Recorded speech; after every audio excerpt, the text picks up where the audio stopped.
Hi everyone and Assalamualaikum. So we are from group 2. We're going to present about obesity and cardiovascular disease risk. First of all, I'm going to introduce our members. So first we have Imran Aljunid bin Azmi Aljunid as our leader group. Next, we have Amir Muhammad Zikri bin Abdul Qadir and Muhammad Arif Dani bin Azizi. Lastly, we have two girls in this group, which is Farah Adriana binti Muhammad Amir Zaki and myself, Anis Hazwani binti Juraini. So basically in our project, we have three objectives. First is identify class of BMI classification over different age groups and gender. Second, to compare lifestyles between individuals with different obesity levels. Finally, to evaluate how eating habits influence obesity and cardiovascular risk. This is our dashboard for this project. Assalamualaikum, my name is Muhammad Arif Dani bin Azizi and I will be presenting about chart 1. This chart shows how body mass index or BMI changes as people grow older, comparing different age groups and genders. The BMI categories are divided into obesity, normal weight and insufficient weight, which helps us understand health challenges at each stages of life. In the youngest group, age 15 to 25, being underweight is quite common. However, as people enter their 30s, insufficient weight almost disappears, while obesity becomes more noticeable. Across all age groups, men consistently have higher obesity rates than women. The highest obesity figures appear in the 15 to 25 age group, with 950 men compared to 550 women. In the 26 to 36 age group, obesity remains high, while underweight cases are very rare. Although the total number of people decreases in older age group, obesity continues to dominate. Overall, this chart highlights that while younger people may worry about being underweight, the main challenge as adults is weight gain, especially among men. This emphasizes the importance of developing healthy habits early to reduce obesity in the future. Let's move to the next chart. Assalamualaikum and hi, my name is Rihanna and I'm going to explain chart number 2. So this chart shows the comparison of BMI classification based on family history and gender. The BMI categories included are obesity, normal weight and insufficient weight. From the chart, we can see that family medical history has a strong influence on a person's body weight. Both males and females who have a family history of weight issues show much higher numbers in the obesity category compared to those without a family history. The most noticeable pattern is that obesity is the dominant BMI category for both men and women with a family history of weight problems. In contrast, people without a family history are mostly in the normal weight or insufficient weight categories, and obesity is much less common. When we look at gender differences, men with a family history have the highest number of obesity cases with a total of 1,018 respondents. For women with a family history, the number is lower at 687, but it is still significantly high, right? Meanwhile, among those without a family history, obesity cases are very low, especially for women. In fact, insufficient weight is the most common category for women without a family history. In conclusion, this chart suggests that genetics and family background play an important role in BMI and weight status. However, even though family history increases the risk of obesity, individuals can still take steps to manage their health through a healthy lifestyle, diet, and regular physical activity. And I think that's all from me. Thank you. And I will be explaining this chart. This chart explores the connection between our physical activity frequency with our body weight measurements. By looking at how often people exercise, from never to very often, we can surely see how physical activity influences our body weight measurements from insignificant weights to normal weights until obesity. Firstly, as we move across the chart towards people who exercise very often, the total number of people with obesity issues drops significantly. On top of that, people that never exercise seems to have the highest rate of obesity. It is also important to see that insignificant weight stays very low and steady across all activity levels, showing that exercise primarily affects normal weights and obesity. Considering that, the highest number of people with obesity issues are people that never exercise, which is 1,000 people. As category increase sometimes and often, the total numbers drop around 900 and 700. Meanwhile, when it comes to the very often category, the people with obesity decrease and amount to about 400 people, and the obesity has plumped compared to where it starts. All in all, while staying active might not change everyone's weight, the group that exercises very often shows a lot less people with obesity compared to the groups without any exercise.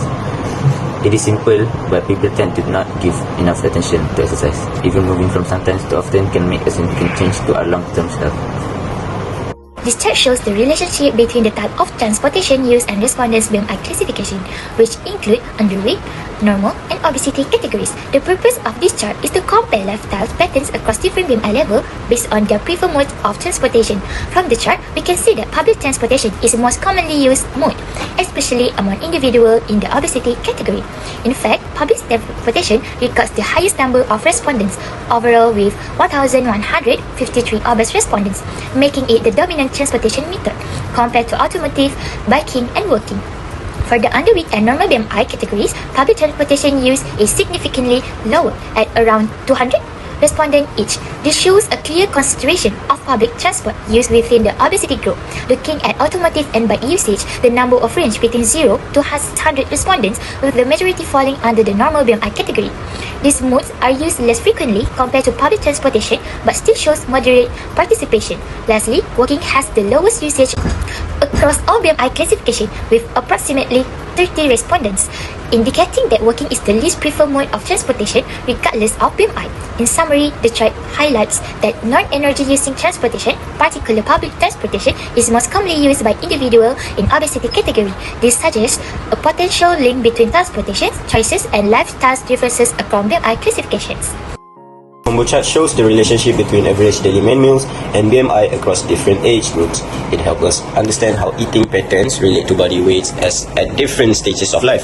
The 26 until 36 and 48 to 60 age groups stand out with the highest average BMI, even though they have fewer daily main meals. In contrast, the 37 to 47 age group has a lower BMI but a higher average number of daily main meals.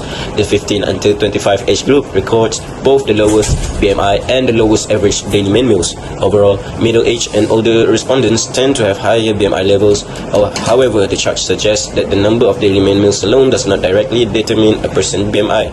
Other factors such as lifestyle and activity level may play an important role. Hi, welcome back. This time around, I will presenting to you about chart 6. This 3-map chart illustrates alcohol consumption in relation to average BMI across different medical categories. It highlights how frequently respondents consume alcohol based on their medical status, allowing us to compare patterns between groups. The category labeled none, which represents respondents without medical condition, has the highest frequency overall and includes all 4 drinking frequency levels. In contrast, respondents with hypertension and obesity show similar patterns, each covering only 3 drinking frequency levels. Looking more closely, respondents in the non-category are more likely to have higher alcohol consumption, with 22 individuals reporting that they always drink. Meanwhile, respondents with hypertension and diabetes display similar trends, where 27 individuals drink frequently. Additionally, 32 respondents with hypertension and 31 respondents with obesity report that they sometimes drink. Overall, alcohol consumption varies across medical categories, but the non-category accounts